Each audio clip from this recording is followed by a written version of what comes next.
Le chef de la diplomatie marocaine a indiqué que le royaume est disposé à déployer des cadres de la police et à former des agents issus de Gaza.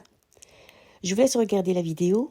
N'oubliez pas de liker la vidéo et de me laisser Porté par Donald Trump, le Maroc va envoyer des policiers et des militaires dans la bande de Gaza. Ils participeront à la future force de stabilisation. C'est ce soir le choix de la rédaction. Et pour en parler, nous sommes en visioconférence avec Sébastien Boussois, chercheur à l'Institut géopolitique européen de Bruxelles, un spécialiste du Moyen-Orient. Bonsoir Sébastien Boussois. Bonsoir. Bonsoir. En quoi précisément va consister la mission de ces policiers et militaires marocains à Gaza ?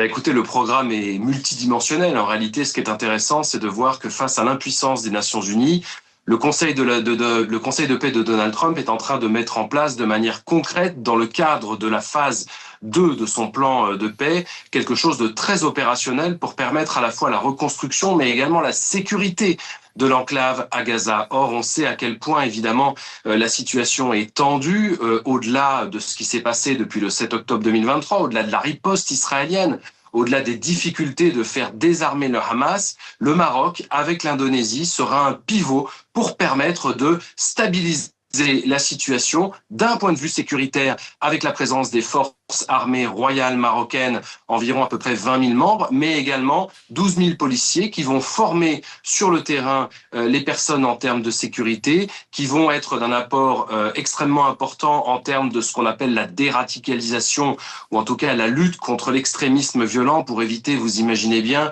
que toutes ces générations de pauvres gamins palestiniens qui ont vécu des horreurs pendant 2 ans, voire plus, aient la mauvaise idée à un moment ou un autre de devenir des terroristes. Donc le rôle du Maroc va être évidemment central, et tout ça correspond à l'histoire du Maroc depuis maintenant une trentaine d'années, de lutte contre le terrorisme, mais également d'extrême bonnes relations avec les États-Unis, au point que le Maroc soit un élève modèle pour Washington. C'est probablement ça qui a pesé dans la balance pour le rôle qu'il va assumer dès à présent. Et à court et à moyen ou à long terme, qu'est-ce que gagne finalement le royaume chérifien à s'engager ainsi à Gaza ?